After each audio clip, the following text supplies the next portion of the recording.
عزیز طلباء و طالبات، اس اقتباس میں پروین شیر نے جو انہوں نے وین کے ذریعے سفر کیا ہے اس کا تذکرہ کیا ہے۔ کینن نے انہیں وین میں بٹھا کر ہوٹل ونڈرز کی طرف لے گیا۔ وین میں وہ اگلی سیٹ پر بیٹھ کر وہاں کے علاقوں سے انہیں متعارف کراتا رہا، وہاں کے اسکول کا ذکر کیا، نیلسن منڈیلا کے مکانات کا ذکر کیا۔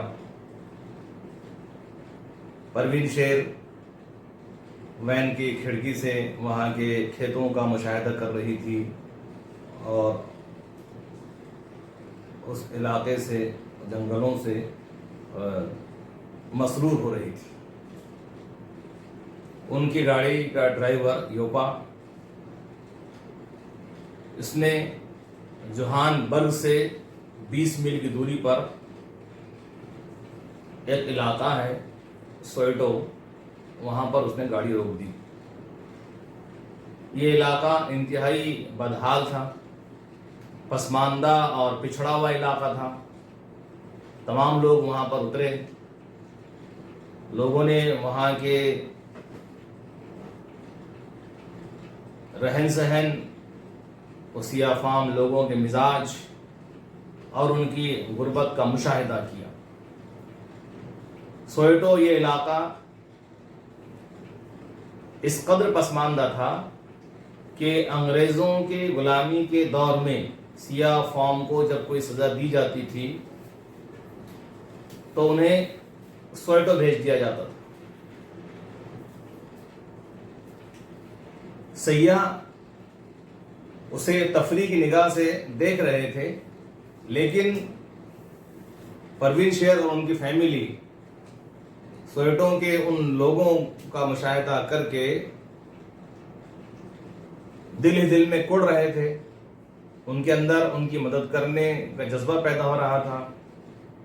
جب انہوں نے سوئیٹو کے غریب خاندان کے 2 کمروں کا مشاہدہ کیا، جہاں پر ایک کمرہ ضعیف باپ کے لیے اور 9 افراد ایک ساتھ رہتے تھے، یہی نہیں بلکہ اس گھر کا جو ایک حمام خانہ تھا، جسے آج ہم واش روم کہتے ہیں، باتھ روم کہتے ہیں، تو اسے دوسرے ہمسائے بھی استعمال کرتے تھے۔ آپ اندازہ لگائیے اس غربت کا۔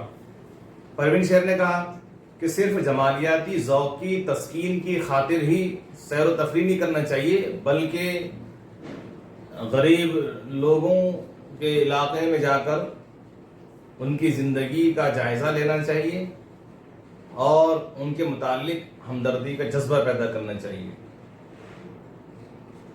آج ہمیں اس پیراگراف میں، اس اقتباس میں یہی بات سمجھ میں آ رہی ہے کہ اللہ تبارک و تعالیٰ نے ہمیں جو زندگی دی ہے اس پر ہم خوش رہیں، شاد رہیں، پریشانی کا شکار نہ ہو اور غمگین، اداس، رنجیدہ اور افسردہ نہ ہو،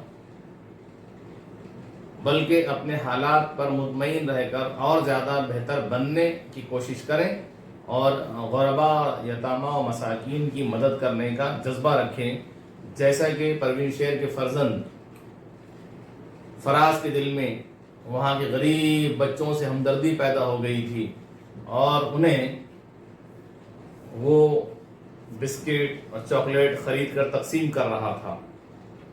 دراصل یہ تحریک اسے ان کی غربت سے ہی ملی تھی۔